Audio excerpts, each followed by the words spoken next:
My problem can be, I'm one of those people that once I get started on a job, I have tunnel vision. I'll forget to eat. I almost forgot to pick up the kids from school once. It wasn't good. But I kind of plan out my day, or I try to plan out my day, and then everything can run late and it just ends up creating more overwhelm. Yep. And so there's the overwhelm. The overwhelm just came in and took her out. Yeah, the computer took over. All right. So with the replay, you just tap back into the replay, and it comes down to boundaries. You need to put in really, really strict boundaries with clients to go, I've got half an hour for this. Is that okay? And at the end of the half an hour, just set an alarm, stick your phone on the desk and go bang. I was in a meeting yesterday and the alarm went off and we'd hardly scratched the surface by the time the alarm went off. And I said, looks like I need to go. And he goes, yep. And as I got up, the phone rang for the next appointment. And I've gone, wow, I'm so glad I had the alarm as opposed to the phone being the delimiter. Okay. So boundaries. Sorry, I just missed all that. My laptop just died. It's not receiving the power. That's okay. So that's why I dropped out mid-sentence. So Les has said very clearly it's about the boundaries and setting a timer on what you're doing and moving from one meeting or one session to another. So, and I mean, it's really interesting, Les, what you're talking about, because as a coach myself, right, it is all about what you do in one place in your world is what you do everywhere.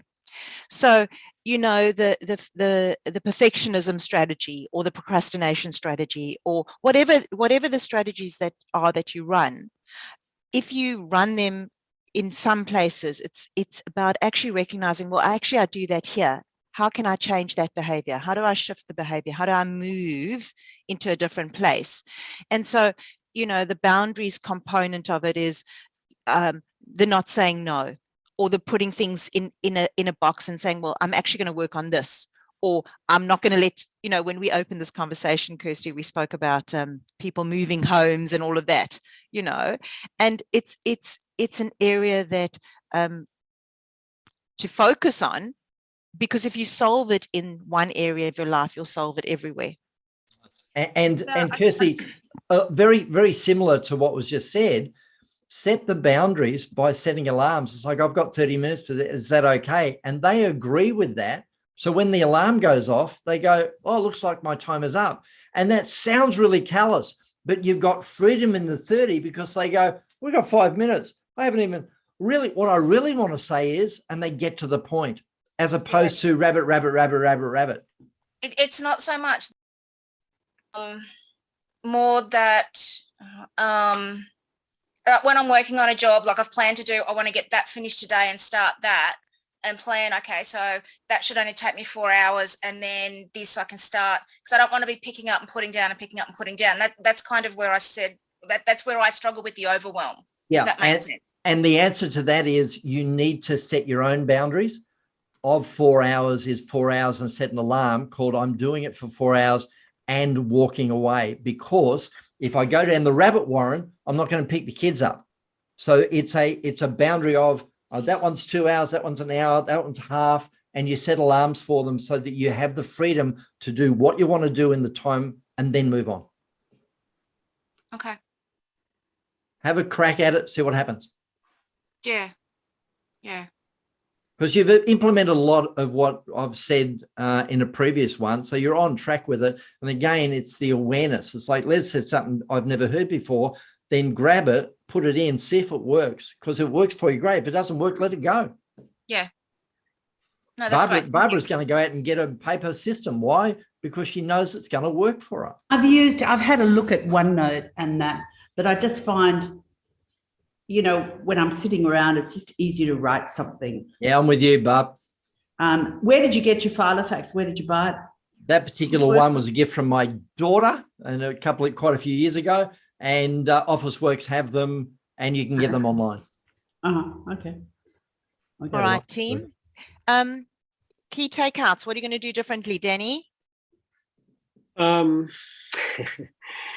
Better time management. What does that mean? I've still got to get the best system. Okay, so I'll show you my paper system that my wife found for me. Hang on, it's not going to Can't see. Take off the background. Come back to me in a second. I'll just get the background off this. Okay. Wayne, what are you going to do? You're going to put your testimonials in place?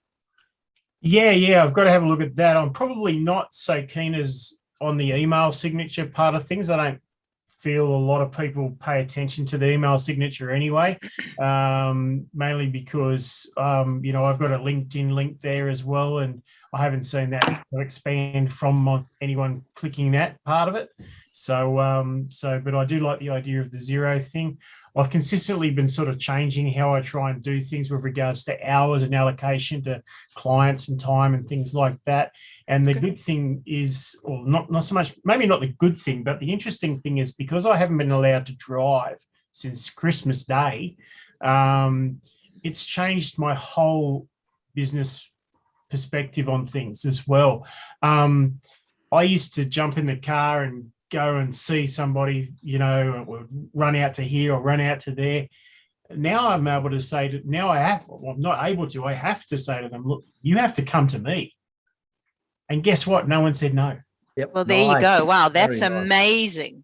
That's an amazing shift. My business has not suffered an absolute inch. And I got to say, I got to brag, actually. I just saw an email come through for something that I did at around about 6:30 last night for a client of ours while my dinner was cooking, and I just sold $14,000 worth of scarves.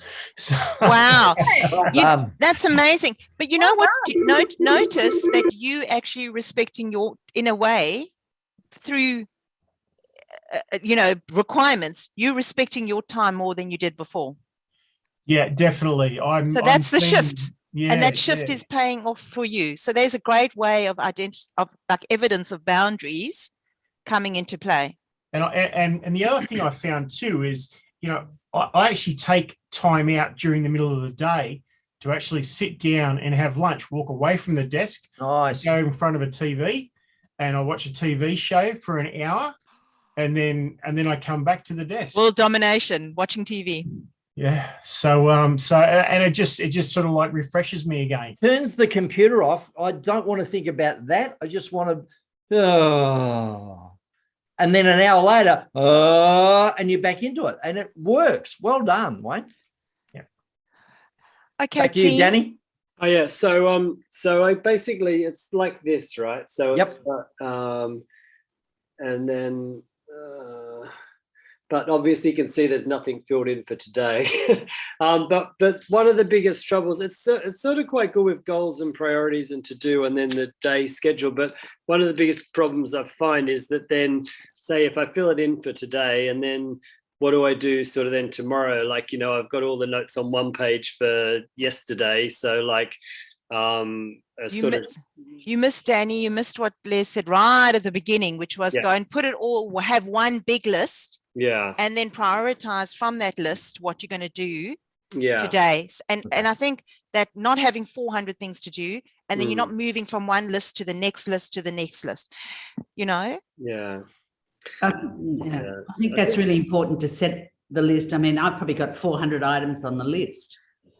And then just to work out which of those are today, tomorrow, and next week, say. Nice. And then from a paper-based system or an app, but you whack, I'm going to do that one Friday, I'm going to do that one on the weekend, I'm going to do that one next week, and you put it in days, and you have to worry about it. Why? Because it's out of your head down into a system called I will get to it. Shut up. I will get to it.